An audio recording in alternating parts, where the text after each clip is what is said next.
Hello, it's Tuesday and time for 10 Minutes with James. I'm Pastor Buddy Pennington from Westville Assembly of God in Northern Holmes County, Florida. We're going to be working with part 2 of lesson 4 today. In the beginning of lesson 4, in James chapters 1 verses 12 to 15, the writer tells us that God will reward those who endure temptation. Those who love God and stay true to Him are going to be rewarded with the crown of life. Now, we're admonished never to blame God in part 1. We're told don't blame God for temptations.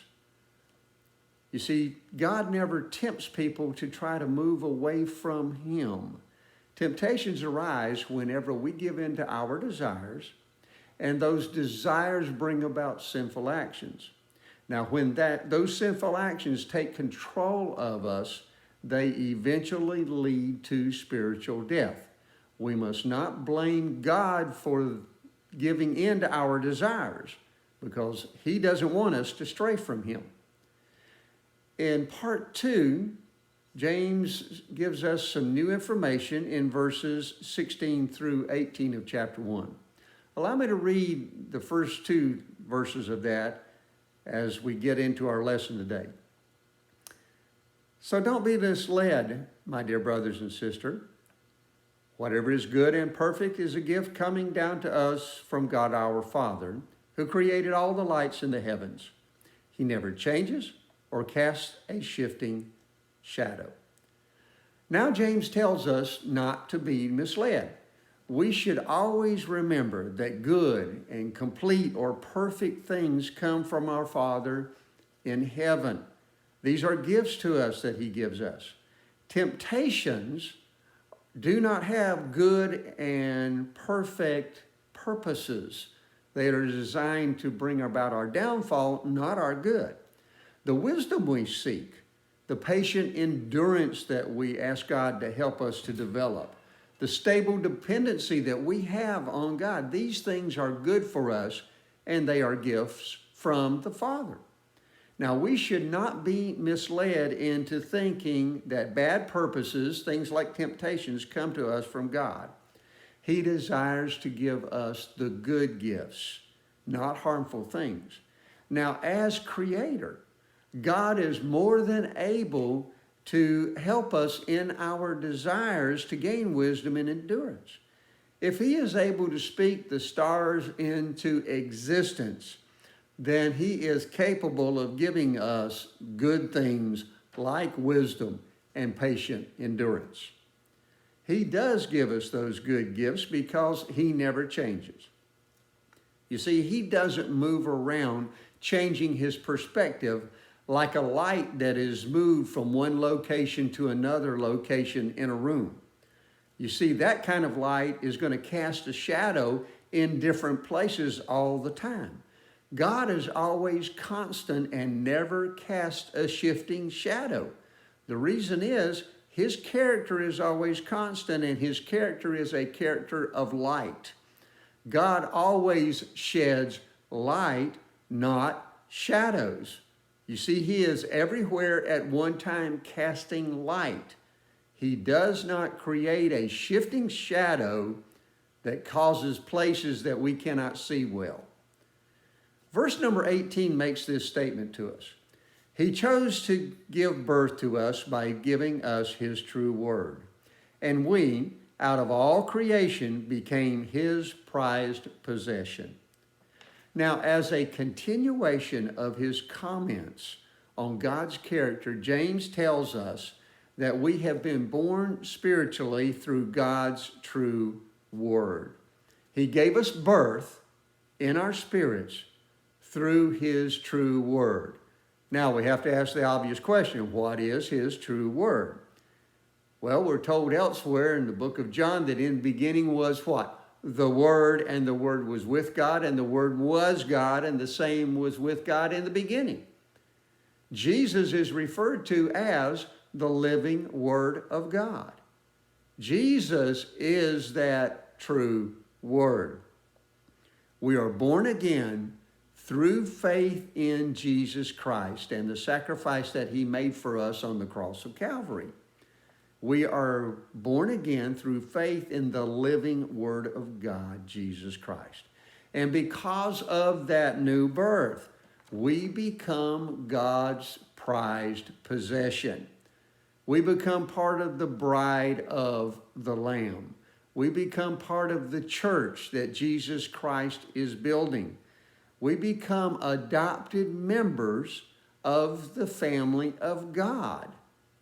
And God looks at us as a valuable, prized, special possession. Now, those who have been born again spiritually through faith in Jesus Christ are special to God. Now, we all probably have something tucked away in a dresser drawer or in a buffet or a cabinet someplace or on a shelf in the closet that we hold as being something that is very, very special to us. You see, it might be a photo of a departed loved one.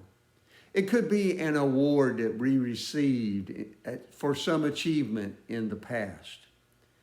It might be a card that our child made for us for Mother's Day or Father's Day while they were at Sunday school at Children's Church. And at the end of the worship service, they came running up to us and gave us that card. You see, those kinds of things may not have very much monetary value according to the world's system, but they are very special to us and we hold them as prized possessions.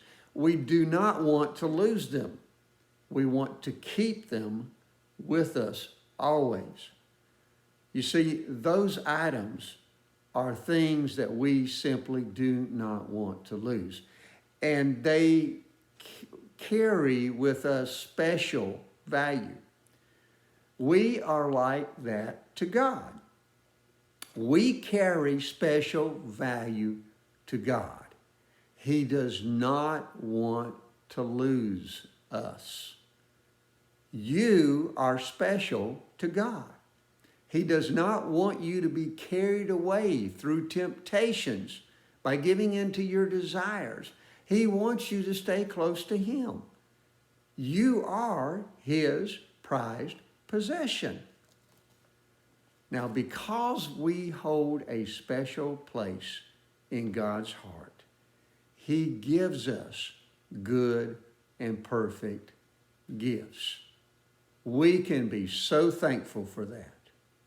And James is admonishing us in this set of scriptures, don't be misled into thinking that temptations come from God, because God gives us the good things. God gives us perfect gifts.